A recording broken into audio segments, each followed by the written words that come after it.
நம்ம இன்றைக்கி வந்து வாழைத்தண்டு வச்சு வாழைத்தண்டில் பக்கோடா செய்ய போகிறோம். இதை வந்து நல்லா பொடுசு பொடுசாக வெட்டி வச்சுக்கிறணும். நல்லா கீறி தொலியை உரிச்சிட்டு பொடுசு பொடுசாக நறுக்கி வச்சுக்கிறணும். நம்ம வந்து வெட்டி வச்சுருக்கோம்.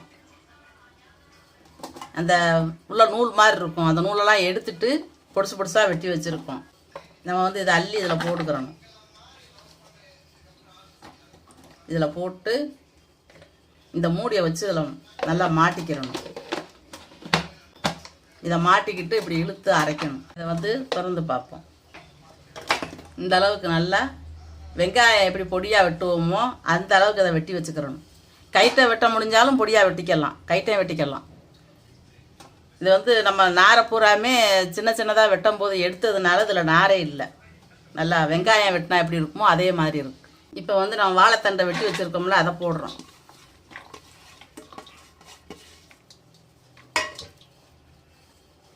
இது வந்து வெங்காயம் பச்சை மிளகா பெரிய சீரகம் சின்ன சீரகம்லாம் போட்டு வெட்டி அரைச்சி வச்சுருக்கோம். இது வந்து வெள்ளைப்பூட்டை வந்து தொலியோடு நம்ம நச்சு வச்சுருக்கோம். உரலில் போட்டு இடித்து வச்சுருக்கோம். கருவேப்பிலை கொஞ்சம் உருவி போடுவோம். கருவேப்பிலை ரொம்ப இல்லை, அதனால் கொஞ்சமாக தான் போடுறேன். மல்லிச்செடி நிறையா இருக்குது, மல்லிச்செடியை போடுவோம். இந்த இதுக்கு எல்லாத்துக்கும் உரப்பு காண்ற அளவுக்கு தூள் உப்பு இதையும் இதில் போடுவோம்.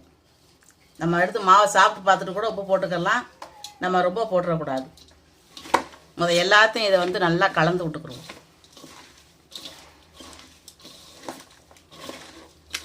இது வந்து வாழைத்தண்டில் வந்து பொரியல் பண்ணலாம். நம்ம வந்து பாசிப்பருப்பு போட்டு பொரியல் பண்ணலாம், அதுவும் நல்லாயிருக்கும். நம்ம வந்து இப்போ பக்கோடா செஞ்சு சாப்பிட்டு பார்ப்போம்னு சொல்லி பக்கோடா செஞ்சுக்கிட்டு இருக்கேன். இது வந்து வெள்ளைப்பூட்டு தொலி இப்படி வந்தால் எடுத்துட வேண்டியதேன். இந்த மாதிரி நம்ம நல்லா பிணைஞ்சு வச்சுக்கிட்டு இப்போ வந்து கடலை மாவு போடுறோம். கடலை மாவு வந்து நிறையா போடணும் பக்கோடாவுக்கு. பச்சரிசி மாவு கொஞ்சம் தான் போடணும்.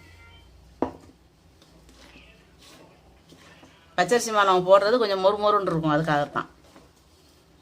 இதை நல்லா பிணைஞ்சு வச்சுக்கிடுவோம்.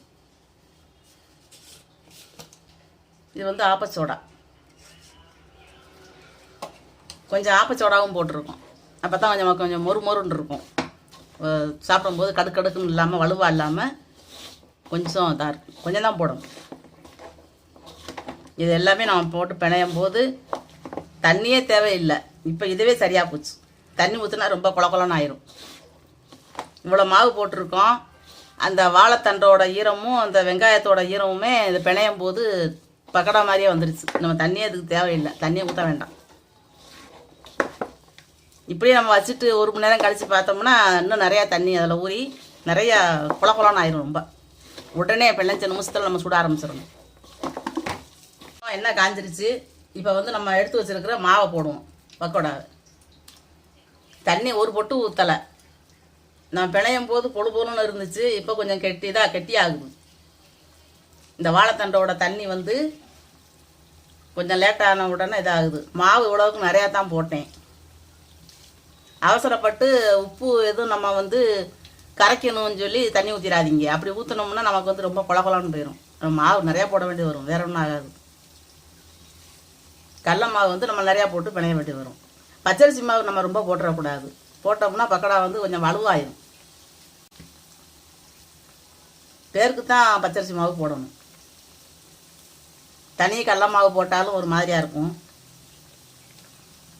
இது கொஞ்சம் ஒரு 5 நிமிஷம் நல்லா இது வேகட்டும். அதுக்கப்புறமா கிண்டி விடுவோம். உடனே நம்ம கிண்டினோம்னா அந்த இது வந்து உதிர்ந்துடும். இந்த வாழைத்தண்டு வந்து நான் நிறையா போட்டிருக்கேன். மாவு வந்து அந்த அளவுக்கு நிறையா போடலை, கொஞ்சம் தான் போட்டிருக்கேன். அதனால நமக்கு வந்து அந்த வாழைத்தண்டு தனித்தனியாக கலண்டு போயிடும். அதனால கொஞ்சம் ஒரு 5 நிமிஷம் நல்லா வேகட்டும். இப்போ நம்ம போட்டு ஒரு 2 நிமிஷத்துக்கிட்ட ஆகுது. லேசாக கிண்டி விடுவோம்.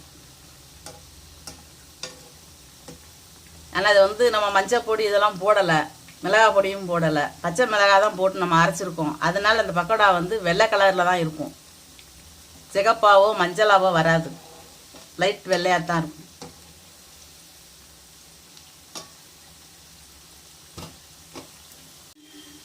இப்போ வந்து நம்ம திருப்பி போடுவோம்.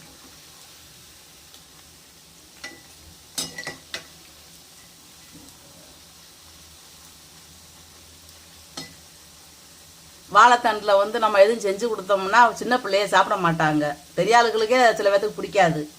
ஆனால் இந்த மாதிரி பக்கோடாங்கும்போது எல்லாருமே சாப்பாட்டுக்கு சேர்த்து வச்சு சாப்பிட்ருவாங்க. சின்னவங்கலேருந்து பெரியவங்க வரைக்கும். நம்ம வந்து வாழைத்தண்டு தான் அதை போட்டிருக்குன்னா தெரியாது, எல்லாமே வெங்காயம் போலேயே இருக்கும். ஏன்னா நம்ம வந்து நாரை வந்து எல்லாத்தையுமே கிளியெல்லாம் எடுத்துட்டோம், புதுசாக கட் பண்ணி. அடுத்து ரொம்ப பொடியாகவும் வெட்டி போட்டிருக்கோம். அப்படிங்கும்போது நமக்கு வெங்காயம் எந்த அளவு இருந்துச்சோ அந்த அளவு தான் அது இருக்கிறதுனால தனிப்பட்ட முறையில் மென்று சாப்பிட்ற அளவுக்கு வலுவாலாம் ஒன்றும் இருக்காது. நல்லா வெங்காயம் கணக்காகவே அதுவும் வெந்துடும். சாப்பாட்டோடு சேர்த்து சாப்பிடும்போது சூப்பராக இருக்கும்.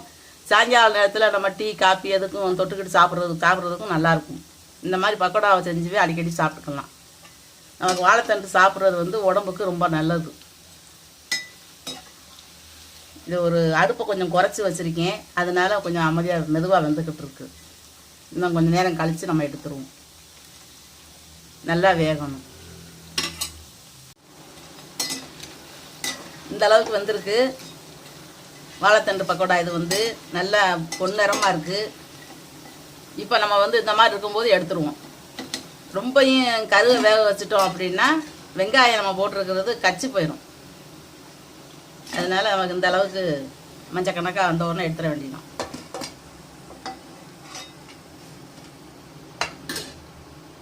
தண்டில் வந்து பக்கோடா செஞ்சு வச்சுருக்கோம். வாழைத்தண்டு வந்து இது வந்து செவ்வாழை மரத்தில் உள்ள தண்டு. இது ரொம்ப டேஸ்ட்டாக இருக்குது, நல்ல ருசியாக இருக்குது. இது வந்து வாழைத்தண்டு பக்கோடா வடைன்னு எதுனாலும் சொல்லிக்கலாம். ஆனால் சாப்பிட்டு பார்க்கும்போது இது வாழைத்தண்டு போட்டிருக்க அறிகுறியே இல்லை. அந்த அளவுக்கு வெங்காயம் மட்டும் போட்டு செஞ்ச வெங்காய பக்கோடா மாதிரி இருக்குது. இந்த மாதிரி இது வந்து உடம்புக்கு ரொம்ப நல்லது. இது வந்து கல்லடப்பு இதுகளுக்கெல்லாம் வந்து இதை வந்து சாராக எடுத்து குடிப்பாங்க வாழைத்தண்டை. சில பேர் பொரியல் பண்ணி சாப்பிடுவாங்க. நம்ம இந்த மாதிரி பக்கோடா செஞ்சு சாப்பிட்லாம். இந்த வீடியோ உங்களுக்கு பிடிச்சிருந்துச்சு அப்படின்னா லைக் பண்ணுங்கள், ஷேர் பண்ணுங்கள், சப்ஸ்கிரைப் பண்ணுங்கள், பக்கத்தில் இருக்கிற பெல் பட்டனை அமைக்க விட்ருங்க.